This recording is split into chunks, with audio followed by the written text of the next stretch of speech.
She steps out from behind that altar thing in the back, and she casts a spell as all of these fiendish spirits begin to swirl around her. And she looks directly at you, Henrik, and says, "I'll start with you." And with a flick of her wrist, a dark spectral sword appears right in front of you and attempts to drive itself into your chest. Bitch. It's crackling with dark energy. 13. Miss. Because of my mage armor. It's initiative. 17. Ooh, 18. 19, 20. 18. And these are, here are a couple of cultists. They pulled out scimitars. Henrik, you are first to respond. So this sword is like in combat with me.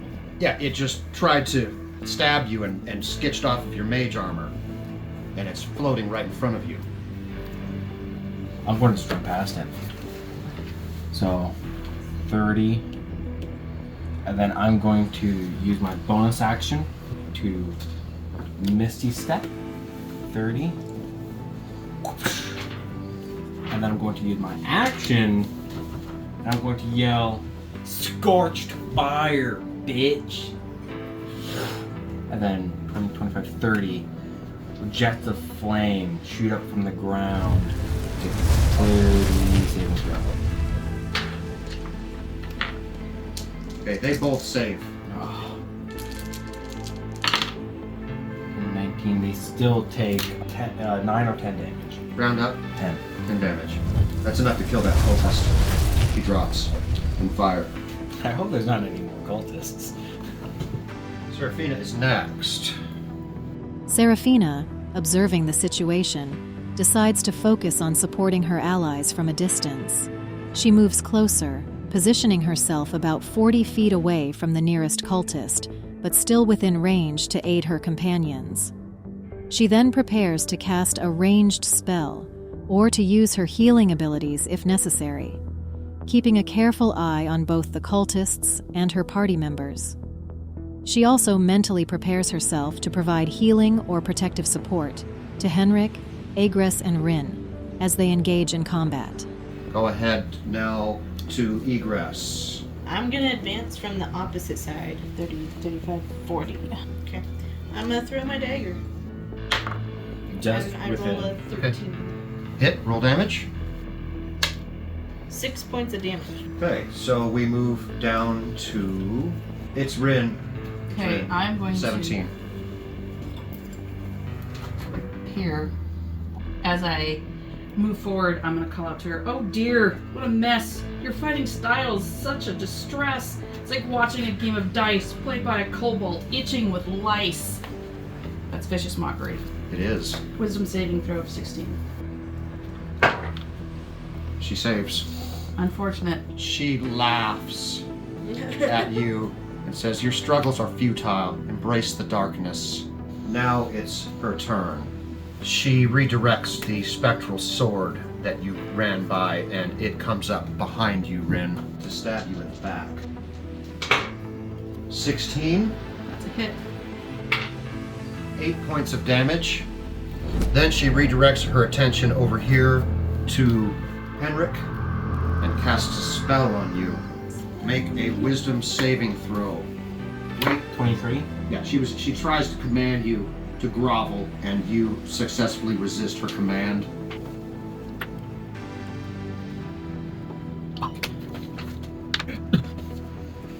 Did these people just drop? They come out of these little hidden, shadowy, dark pockets of these pillars, out of hiding, and surprise attack you.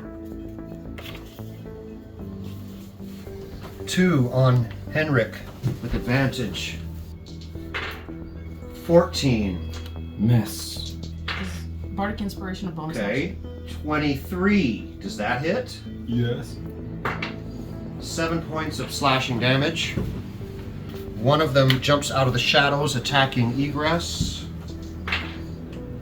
13. Miss. And one comes out of the shadows and attacks Seraphina. 18. It's a hit. It's doing 7 points of damage. We go back to Henrik. You're first with a 20. I'm going to kind of twist and pivot.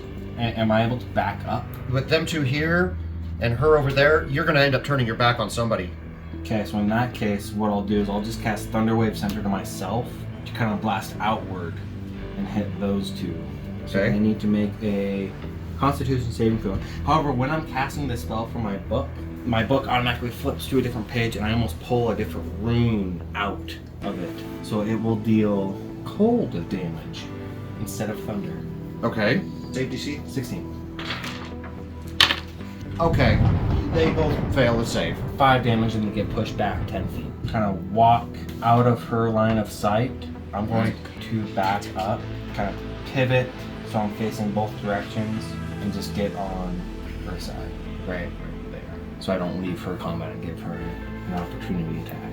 Startled but composed, Seraphina quickly assesses her situation. She opts to cast a healing spell on herself, recognizing the importance of maintaining her own health to continue aiding her allies. Seraphina casts Cure Wounds on herself, healing 7 hit points. After ensuring she is stable, she then turns her attention to Henrik and Rin. As a bonus action, Seraphina will use Shield of Faith on Rin, boosting his armor class by 2, to offer additional protection in the midst of combat. This protective shimmer of divine magic surrounds Rin, aiding in his defense against further attacks. Egress is next, right? Yes. She's gonna take out her quarterstaff and in like a jump swing motion, go to hit the person behind her The one behind you, yeah. with a 13. Hit. That's a 7, and she's gonna do use a chi point for a flurry of blows and go ham on this man. So she like jumps, spins, like over the head, like. Then for the flurry of blows, a crit one. Oof. Does she lose her second attack or does she do? Yeah, you're going to basically fumble and lose your next attack. You punched the pillar next to him instead of him. The shards of rock go flying. It's fantastic. Too bad. And then Rin. So moving forward from here. So you call that a hit? It was more like a tap. If battles were songs, you'd be flat. Wisdom saving throw. What's the save? 16. She fails. So 1d4, 4 psychic damage, and gets disadvantage on her next attack roll. Okay, that's your action? That's my action. And it's the bad guy's turn. She uses her bonus action to redirect the spectral sword. She's gonna have it float over here and try to attack Rin at the back again. She didn't like that, She's got disadvantage. which negates the advantage. So it's a straight roll. 9. That's a miss. She's gonna use her action to bring this one back as a zombie. Casting Animate Dead. He's gonna do a back attack on Egress. 27 points of damage, slashing. There's one here on Henrik. This guy, there's actually 2. He's gonna move in. So 2 wounded on Henrik. Okay, I've got a 19 and a 20. Oh, fuck. So both of those. On that 19, I'm going to use my reaction, hold up my hand, and cast up that shield spell. So one of them will be blocked by the shield, the other one is going to hit. Doing 6 points of damage, slashing. And there's one on Seraphina. Natural 20. Oof. Minimum roll, but that's going to be 8 points of slashing damage regardless. The one that's in front of you has not attacked yet. In front of Egress. Yeah. So he will make an attack. Critical failure. He swings his sword and it hits the pillar and gets stuck. It's stuck in the wall. It gets stuck into the pillar. And that is the end of the bad guys. We go back to Henrik. I'm going to pointing out my hands and cast burning hands. They need to make a dexterity saving throw. Okay. What's the save? 16. And you're gonna get them both, aren't you? Yep. Burning hands? Yeah. 2 failures. 10 damage. They burst into flames and fall to the ground on fire. Then I'm going to kind of move back and around. I'm just going to back up a little bit. Seraphina, seeing the immediate danger to both herself and her allies, decides to focus on healing to sustain the group in this challenging encounter. She casts Cure Wounds on herself again, healing 6 hit points. For her bonus action, Seraphina chooses to use Healing Word at a distance to aid Henrik, who is moderately wounded, healing Henrik for 5 hit points. By maintaining her position, Seraphina keeps a careful balance between self-preservation and supporting her teammates in this harrowing combat situation. And that brings us to Egress. So, I'm gonna hit him for my first action with the quarterstaff. 21. It's a double-handed attack. 9 points of damage. He drops. He drops. Alright, so then I'm going to, for my bonus action, I'm gonna whip around and start attacking this man. She's blind. What'd you roll? beautiful. A 1. Oh, another crit? Keep fucking hitting your hand on that Spin around and you punch that pillar again. There's the rock shattering off the side. Losing your next attack. That brings us to Rin. I am going to cast Shatter on the Priestess, and that is a con saving throw. Go ahead and roll damage. 7 points of damage. She saves. Half damage. So 4 points. As a bonus action, I will point at Egress and cast Healing Word for 6 points of healing. Thank you. I'm going to move right over here and support Egress. Okay, so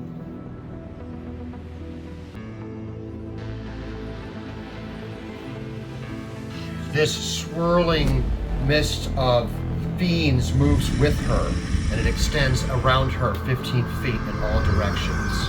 But as she steps forward, the edge of this swirling shadow reaches Rin. Looks like Egress is just barely outside. So Rin, you need to make a saving throw. Yeah, make a wisdom save. 11. Fail. As this swirling mist of spectral fiends envelops you, you take 10 points of necrotic damage. She's going to try to hold you in position and make another wisdom save. Fuck. 5. Okay. So she commands you to kneel, essentially. You fail the save and you kneel. It just lasts for 1 round. She's going to redirect her spectral sword to attack Henrik. Natural 20. Oh my god. A critical strike. Oh no. Doing 23 points of damage. Sir Henrik is down. It stabs right into you. So I essentially dropped to 0 hit points. Yep. Okay, so I've got 2 cultists left and a zombie. 1 cultist's attacking Egress. Dirty 20. Yeah, that hits. Only 2 points of damage from that attack. The one on Seraphina, 18 is a hit, doing 6 points of damage. The zombie moves in and tries to slam Rin. 5. Miss. That is the end of the bad guy's turn. We're back to Henrik, death save. Fail. Oh, that was so close. Fail. Okay, Seraphina, I'm pretty sure I know what she's gonna do. Yeah. Seraphina, understanding the critical situation with Henrik down and the remaining threats, decides to take a direct approach. She turns to the cultist right next to her and attacks with her mace. My attack roll is 7. For her bonus action, considering the proximity and condition of her allies, Seraphina chooses to cast Healing Word to revive Henrik, who is in a critical state. She heals him for 6 hit points. Seraphina's actions reflect her commitment to both defending herself and ensuring her allies receive crucial healing support in this intense moment of the battle. The person in front of me, I'm gonna hit him with my quarterstaff. 15, Hit. Roll damage. 8 points of damage.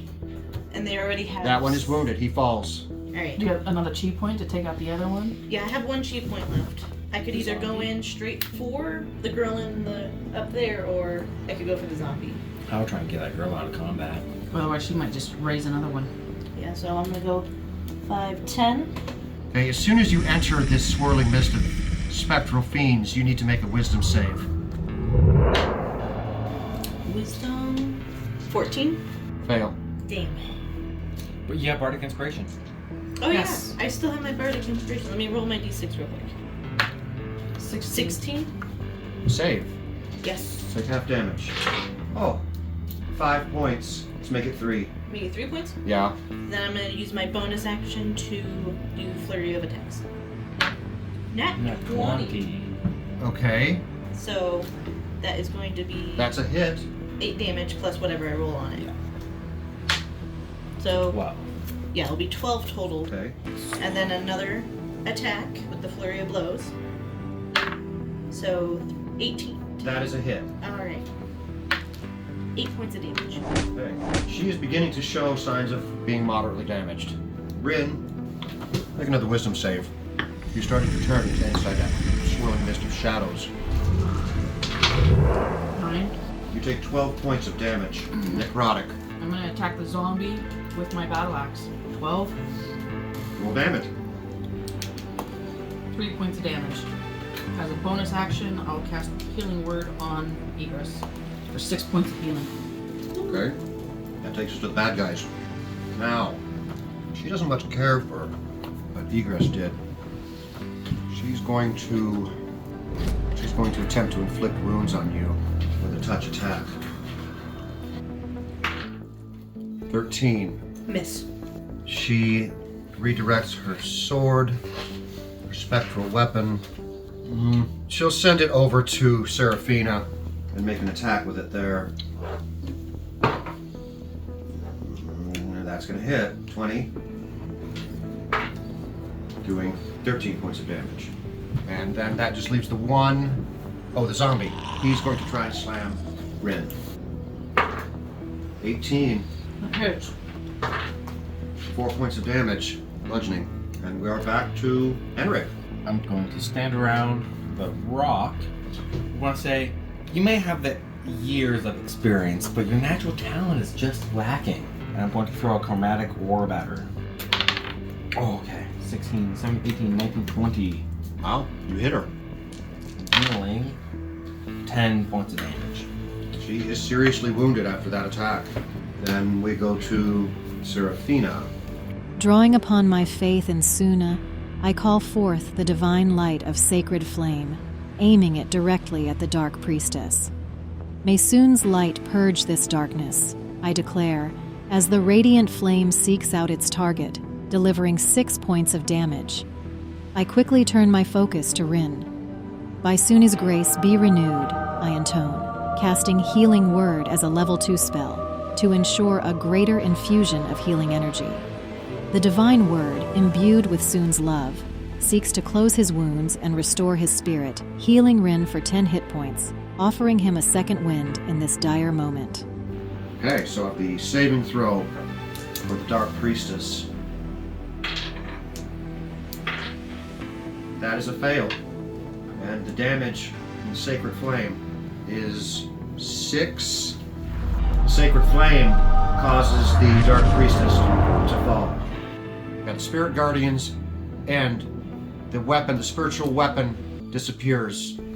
So the zombie falls. The zombie does not fall. It is permanent.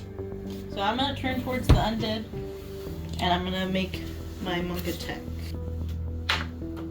19. Hit. 9 points of damage. Anything else? And then I'm gonna use my bonus action to do another strike. Ooh, 11. Hit. Ooh, It's just a zombie. fair enough. 7 points more. Hey. He is severely wounded. Rin. I will attack it with my battle axe. Okay. 20. Hit. 9 points of damage. Okay. One of its arms is like hanging by a thread of skin. Let me roll to see if it can hold itself together. It collapses in a heap of flesh and bone. I'm gonna drink that healing potion. And it is that bad guy's turn. The last cultist turns to flee. As the last remaining cultist turns to flee, granting me a free attack on it, I swing my mace. Rolling for attack, 15 plus 3 is 18, dealing 3 points of damage on a successful hit. Egress can probably run up.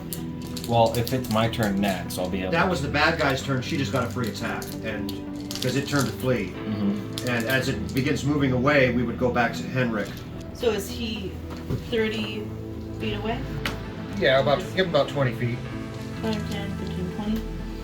I'm just gonna walk around and magic missile him for 1, 2, 3, 4, 5.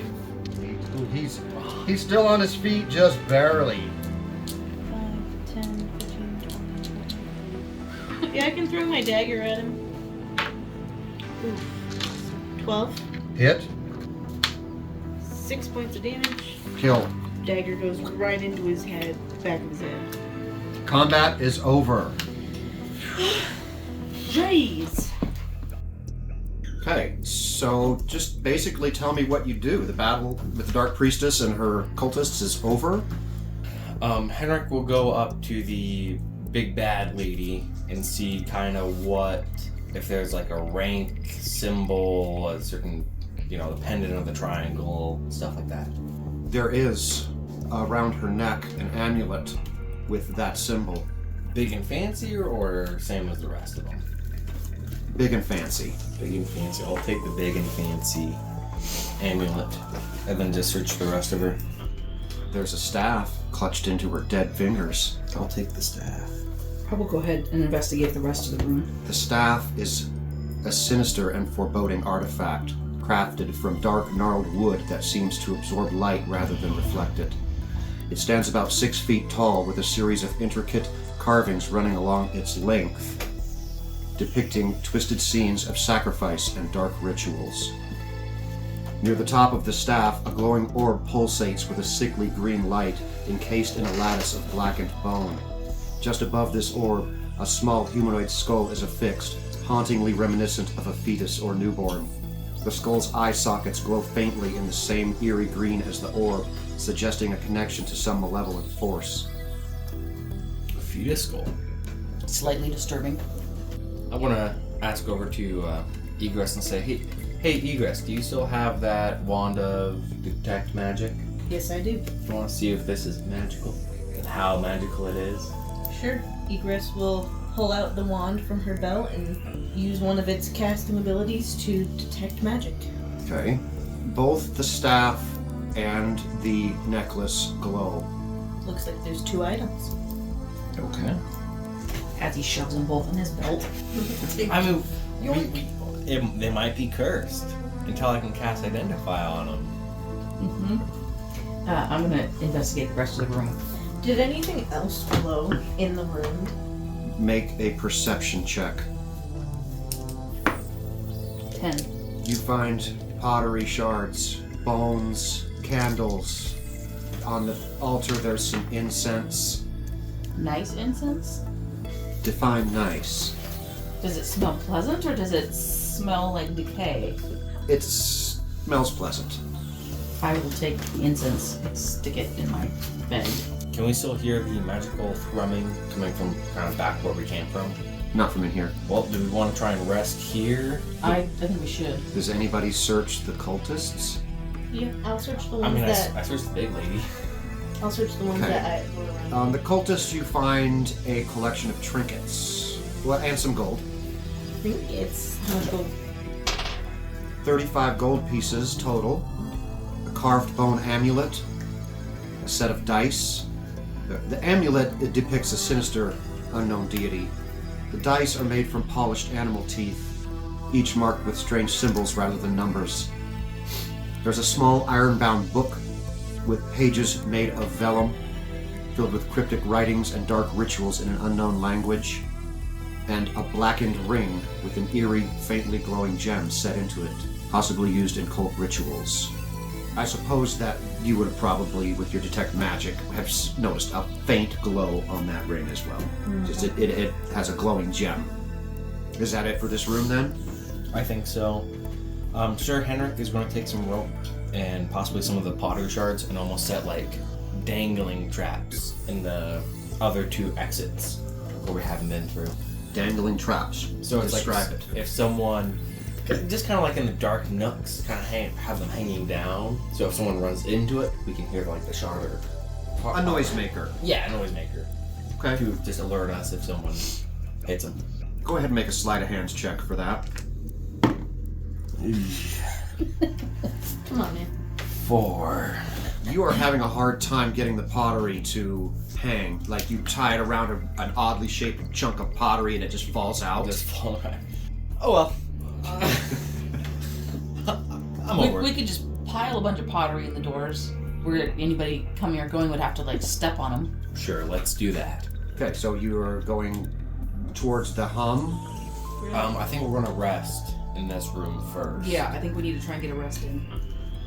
When we do sit down to rest, I will do a song of rest for everybody to add a d6 to their healing. Is anybody? Are you going to do watch cycles or? Yes, I guess before we do a bunch of rolls, we should figure that out. I'll take first watch I'll take last watch. because I'm sitting there playing the song of rest anyway. So I only need 30 minutes to get back my chi points so I can take second watch. So first watch, second watch, third watch. yes. And then does Seraphina? I'm going to ask Seraphina if she wants to take a watch. Okay.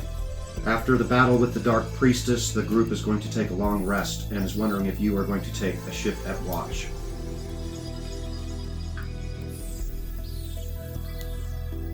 Absolutely, I'll take a shift at watch. It's important for us to stay vigilant, even as we rest and recover. I'll make sure to keep a keen eye out for any signs of danger or unexpected visitors during my watch. Rest easy knowing that I'll be alert and ready to protect our camp. Let's coordinate our shifts to ensure everyone gets enough rest and we have constant watch throughout the night.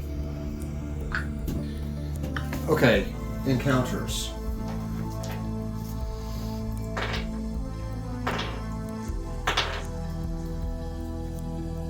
The group gets a long rest.